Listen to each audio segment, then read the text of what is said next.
Some Christians ask that when we look at the life of Jesus, there is no war. There are only themes of peace. But when we look at the life of Prophet Muhammad, we see war and violence. How would you answer them?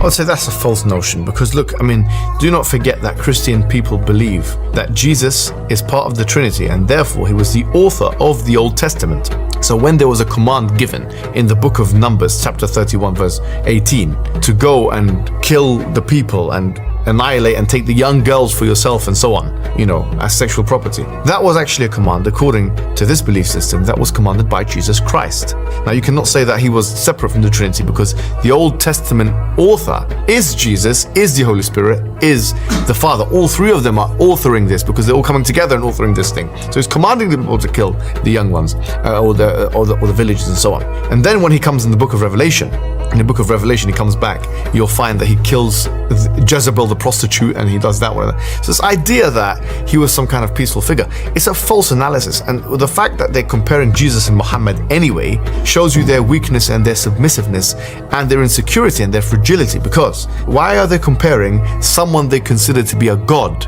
with someone we consider to be a prophet?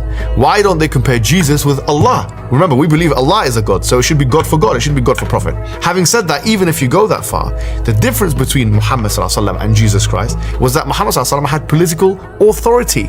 According to their testimonies, Jesus Christ didn't have political authority. In fact, he was whipped and crucified and humiliated. According to them. According to us, no, he wasn't. But according to them, he was whipped and humiliated. He wasn't tested with political authority.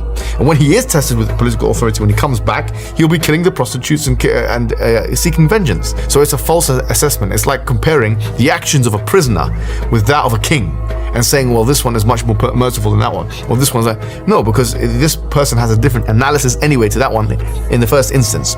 So on all these grounds and more, I think the question is entirely confused, totally muddled. And I think that those who make this claim can't actually live by the so-called principles of Christianity anyway. So-called slap your cheek and I'll give you my other cheek to slap. Those people, when it comes to the religious debates, are pacifist, but when it comes to the pragmatics of political and social life, are closer to us than they would like to admit.